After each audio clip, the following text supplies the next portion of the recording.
Bonjour amis téléspectateurs, bienvenue sur le plateau de votre chaleureuse émission Canaan Club, un instant agréable chez vous avec nous.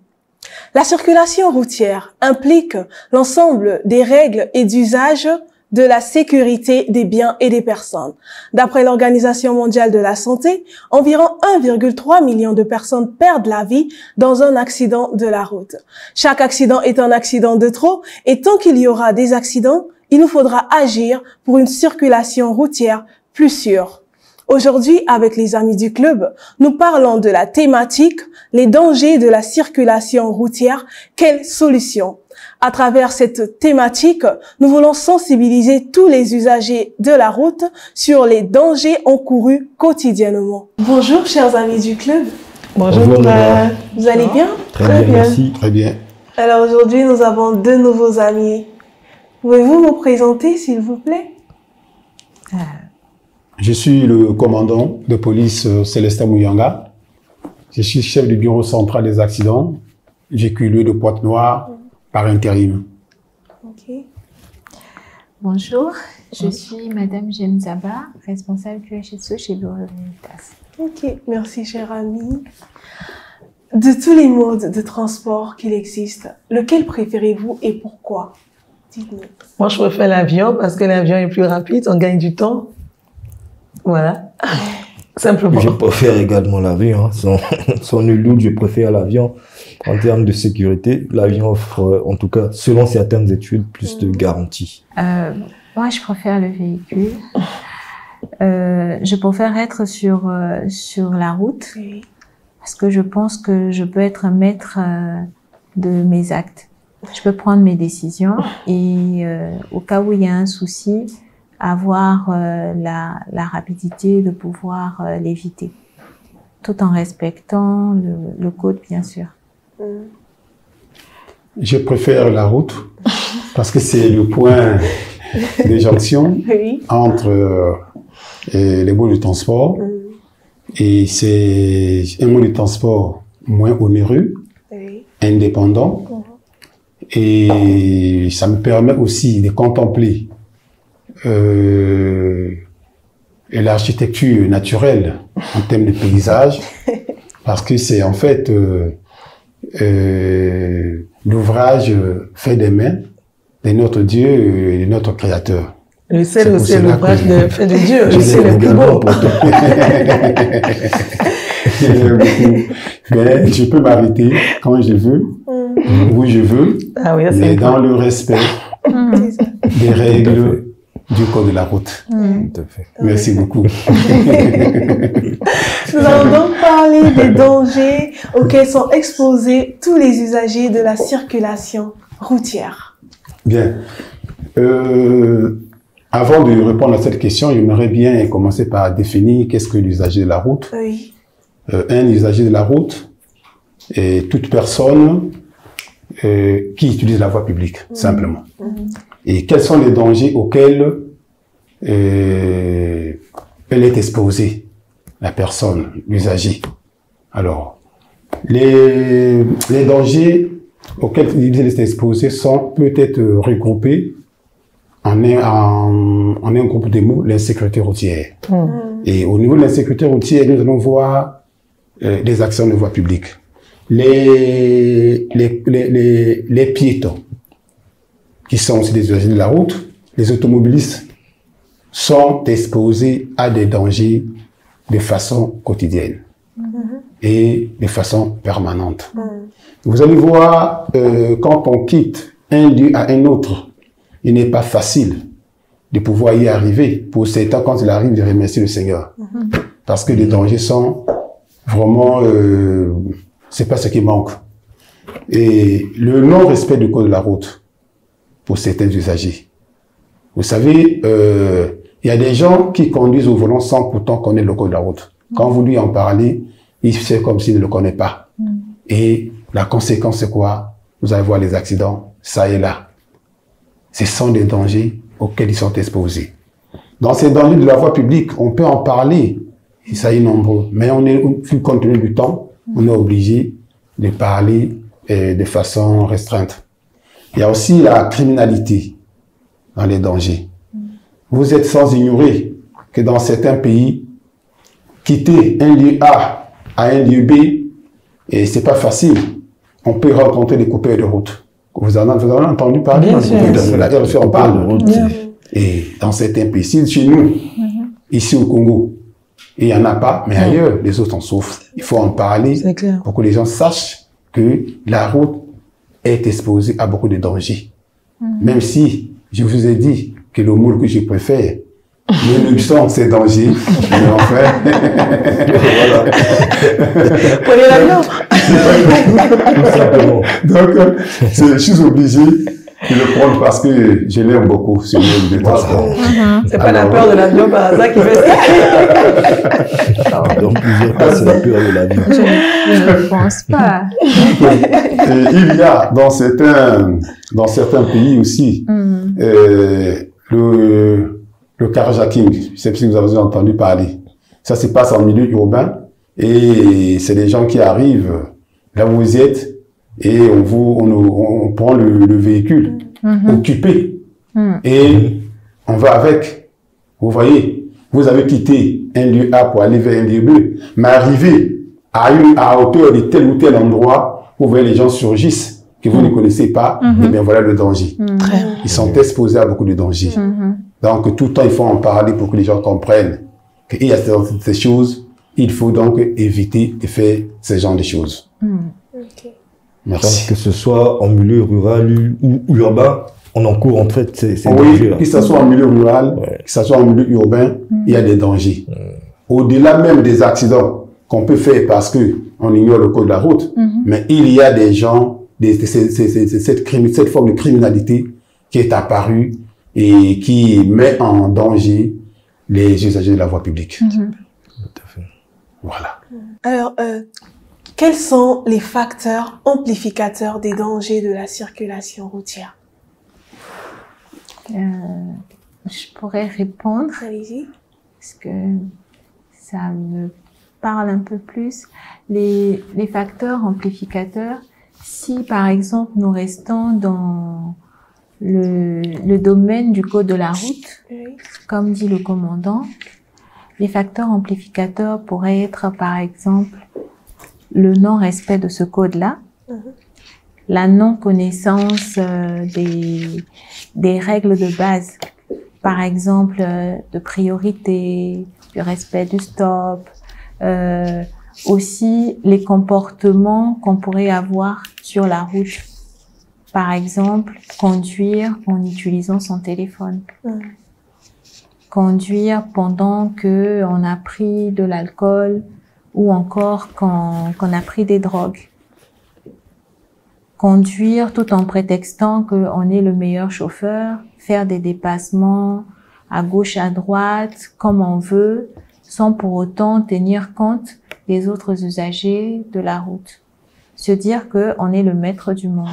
Il y en a quelquefois sur la route, lorsque vous les voyez, pour eux, lorsque vous voulez, par exemple, vous êtes à un carrefour et vous clignotez pour rentrer sur la route, en clignotant, ça veut dire que vous lui demandez de vous céder le passage. Même s'il est vraiment éloigné, mais le fait de vous voir, ça lui donne comme un petit zèle, un petit boost de vitesse. Et là, tout de suite, son comportement, le fait d'accélérer, ça veut vous dire tout de suite, je vous interdis la voie. C'est moi qui commande, c'est moi qui suis arrivé sur la route avant vous. On oublie que cette route, on la partage. Elle est commune à tous les usagers. Et il y a d'autres comportements également. On voit un cycliste rouler et tout de suite on se dit, mais qu'est-ce qu'il fait là? Moi, je paye les taxes. Il n'a qu'à quitter sur la voie. Ou encore, nous avons des métiers tertiaires. Par exemple, ceux qui poussent les chariots, ceux qu'on appelle les pousse-pousse. Les conducteurs de véhicules n'aiment pas les voir. Alors que c'est un métier qui leur apporte aussi dans leur dans leur quotidien. C'est même un usager de la route. Voilà, c'est un Il est même usager. plus protégé parce que c'est un piéton assimilé. Voilà. Mais ils sont pas acceptés. Ouais. Et tous ces comportements-là, on pourrait passer toute la journée à les citer. Ce sont des comportements qui peuvent être amplificateurs. Et à côté de ça, si on pourrait rajouter la criminalité, à côté de ça, pour la criminalité, les comportements amplificateurs pourraient être, par exemple, rouler la nuit. Vous roulez sur une route que vous ne maîtrisez pas en premier, et en plus vous roulez de nuit. Facilement, vous pouvez vous faire braquer ou encore, comme a dit le commandant, on peut vous faire un carjacking. Mais aussi, lorsque vous avez un comportement, par exemple, vous montrez dans certaines zones que vous avez de l'argent sur vous. Et ça, il faut pas faire parce que vous connaissez pas toutes les personnes qu'il y a tout autour. Et il est conseillé quelquefois que lorsque vous roulez, de toujours verrouiller toutes vos portières. Et pour ça, on a beaucoup d'exemples, des cas de personnes qui se sont fait agresser. Chers téléspectateurs, nous venons de retrouver notre ami du club, le docteur Eba Tetou. Bonjour docteur. Bonjour. Comment allez-vous? Ça va bien. Pouvez-vous dire à nos chers amis, ils vous connaissent déjà du coup parce que vous avez déjà fait une émission avec nous? Oui, deux, je pense. Deux déjà. Les mauvaises postures. Voilà, les mauvaises postures au travail. Donc, j'ai été aussi sollicité pour participer à cette émission sur les risques liés à la sécurité routière. Et je suis un témoin vivant puisque je participe en dehors de mes heures comme médecin du travail. Je fais aussi office pour des besoins d'enquête comme expert médico-légal auprès du service d'hygiène de Pointe-Noire. Donc, il nous arrive souvent de faire des constats sur les accidentés de la voie publique. Voilà, donc...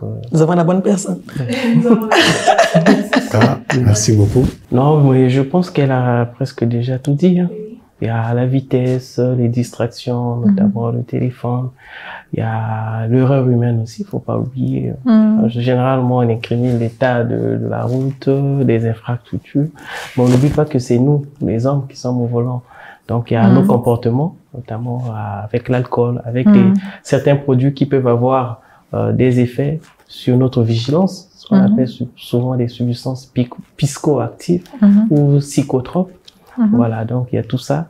Et je sais pas si je vais ajouter ou si ça n'a pas été encore dit, il y a l'état de nos infrastructures routières. Après, chez nous, ici, sur place, on voit que dans nos routes, il y a presque pas de séparation. Dans certains pays, il y a les différentes voies pour les différents types de véhicules. Vous avez pour les cyclomoteurs, pour les piétons, pour les véhicules à 4 roues, pour les véhicules, je sais pas, des poids lourds. Mais je pense que tout ça là aussi, ça rentre dans le cas des facteurs qui peuvent favoriser des accidents de la voie publique. Voilà. Je pense que... Et moi, je dirais également qu'il y a la fatigue aussi, parce qu'on voit beaucoup de personnes qui travaillent longtemps, qui travaillent tard au bureau, mais qui veulent quand même conduire. Et donc, étant fatigués déjà, ils ont un manque de vigilance sur la route. Et pour ceux qui travaillent beaucoup, c'est aussi à l'origine des facteurs qui amplifient les accidents de la route. Oui. Nous pouvons aussi parler du vieillissement du parc automobile. Vous voyez, les défaillances mécaniques, ce sont des causes qui peuvent amplifier les accidents de voie publique. Voyons, il y a la plupart, le nombre des accidents ont pour cause la défaillance mécanique. Un vieux véhicule qui date de longtemps et nous le conservons toujours. Et où sur les voies publiques. Alors, quand quelque chose arrive, on ne connaît pas, on peut déraper et puis on tombe sur un mur et on passe dessus et puis une personne qui était là peut trouver la mort. Donc, il faut regarder notre parc automobile et en dehors de ça, nous pouvons parler des conditions météorologiques et aller dans le Mayombe. Et ici, quand il ne pleut pas le Mayombe, il pleut dans le Mayombe. Et lorsque il y a la pluie, le ruissellement de l'eau sur la chaussée glisse et du passage et vous pouvez vous retrouver déraper et aller de l'autre côté.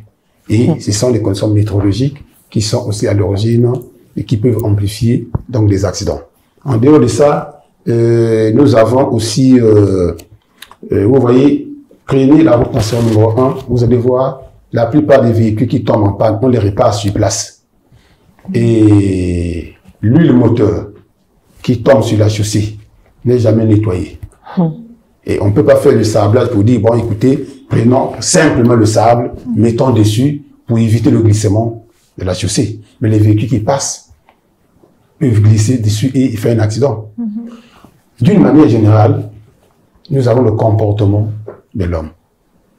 Une fois, j'ai dit, et quand on fait l'analyse des statistiques des accidents, sur 100% des accidents de voie publique, donc 95% des accidents graves et mortels sont dus au comportement individuel de l'homme. Wow. Vous savez, l'homme est au centre de tout. C'est l'homme. Qui a mis la vitesse? C'est l'homme. La vitesse excessive. On dit même, ici, il y a un panneau de limitation de vitesse. Mais l'homme accélère sur l'accélérateur. Il passe, il fait un accident. Exact. Il se sent fatigué. Vraiment. Mais il préfère conduire le véhicule dans cet état. Et la suite, vous connaissez. Oui. L'homme, toujours lui. C'est pour... Le code de la route est fait, on dit, avant de conduire le véhicule, il faut d'abord étudier le code de la route, savoir comment on circule. Vous allez voir les tricycles à moteur, communément appelés Kawasaki. Oui. Ces jeunes à la quête de l'emploi, bien entendu, aujourd'hui sont en train de conduire ces gens d'engins sans pourtant au préalable avoir des notions de code de la route, le permis, et puis aller sur la voie publique. Et la conséquence, c'est ce que nous sommes en train de parler, ce qui nous réunit aujourd'hui, les accidents, les dangers. C'est clair. C'est voilà pourquoi je suis en train d'imputer l'homme. Nous devons changer. C'est le comportement de l'homme qui fait qu'il y ait des accidents aussi. C'est sur ça que je voulais intervenir à propos de la question qui concerne les facteurs amplificateurs des accidents. Merci beaucoup. Bon, après, de façon générale, comme on dit, les solutions vont intéresser presque tout le monde. Il y a d'abord eux-mêmes des usagers, nous qui conduisons, il y a les piétons aussi, et des solutions aussi qui doivent surtout venir des autorités administratives, des gouvernements. Oui. Parce que quand des accidents, la majorité des accidents ont des effets tels que nous connaissons les décès. Parce qu'à côté, il n'y a pas un système organisé qui existe d'évacuation des malades qui sont victimes. Quand quelqu'un tombe, peut-être on peut le rattraper, mais on ne sait pas à qui on doit s'adresser. Il n'y a pas de SAMU, il n'y a pas de clinique. Généralement, ils sont soulevés, transportés vers les centres sans pour autant connaître. Après, moi, je pense que la solution aussi, comme l'a dit le commandant, la solution peut venir aussi de l'homme, bien sûr, mais aussi il y a une grande part de solution, une part de responsabilité aussi qui est imputée aux sociétés qui font des contrôles techniques des véhicules. C'est l'homme. Voilà. Comme on dit, c'est l'homme. Parce que moi, personnellement, j'ai une voiture, mais les contrôles techniques, on va pas peut-être le détailler si tout le monde sait comment ça se passe. C'est ça. Ça veut dire que si on commence à mettre un peu du sérieux, ça c'est ce que je dis que c'est la place importante de l'État. L'État doit regarder tout ça. On sait. La solution aussi viendra des hommes, de la police. On sait ce qui se passe sur le terrain. C'est ça. La police là n'est pas là que pour sanctionner. La police est là aussi pour éduquer. C'est ça. Si vous avez dit tout à l'heure qu'il y a des jeunes qui ont des Kawasaki, qui circulent, qui tout ça là. Mais on sait bien qu'ils n'ont pas de permis. On sait bien qu'ils n'ont pas suivi des cours de conduite. Mais qu'est-ce que nous faisons? On sait bien. C'est écrit bien dans le code de la route de 2001 pour dire que pour ce type d'engin, faut un permis. Je sais pas, je suppose que le permis a. Oui. Mais on sait bien. Ça veut dire que la police a beaucoup de travail à faire, mais la police ne va pas s'en sortir tout seul.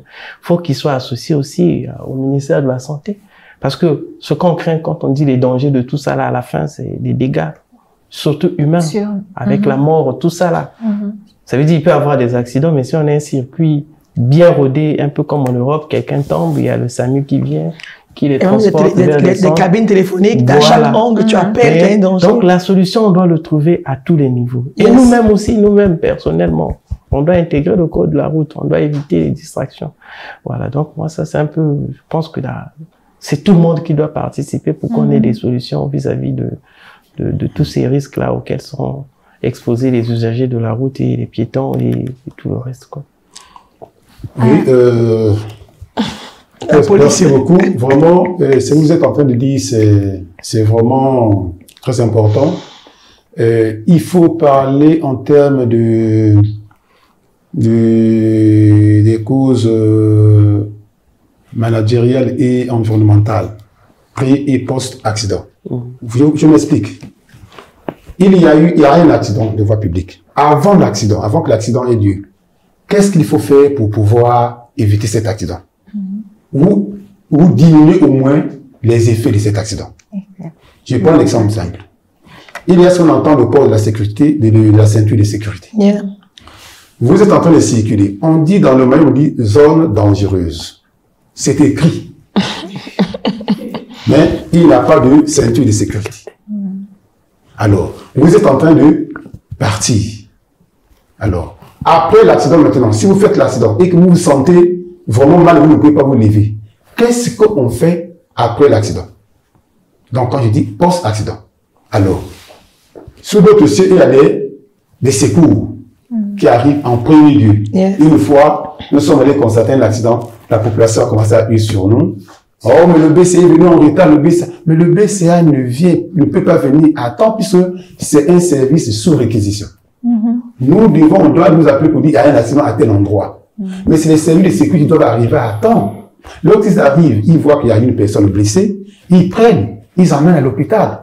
Quand on arrive, on regarde, on les suit à l'hôpital pour pouvoir identifier les blessés.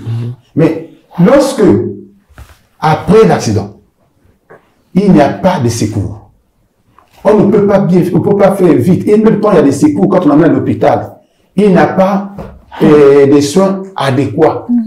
Alors, qu'est-ce qui va arriver? La personne va mourir.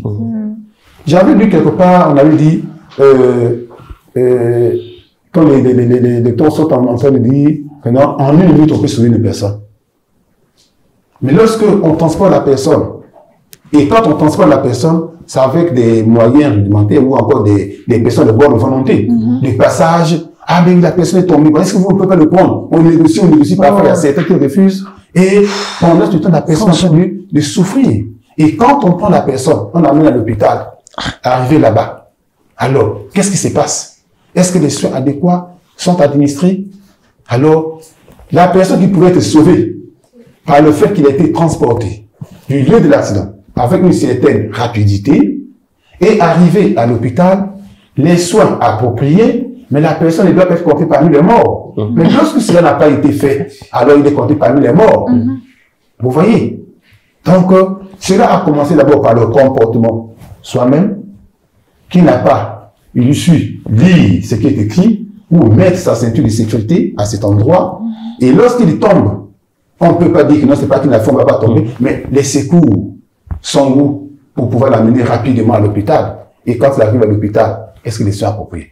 Cela s'ajoute bien dans ces causes, et nous devons en parler partout afin que les gens changent. Sensibiliser les gens. Il y a quand vous entendez sécurité routière, c'est pas quelque chose qu'il faut parler seulement les discours. Voilà, c'est ça, on a lu les discours le jour de la journée internationale ou le jour de la journée internationale africaine. Non, il faut pratiquer.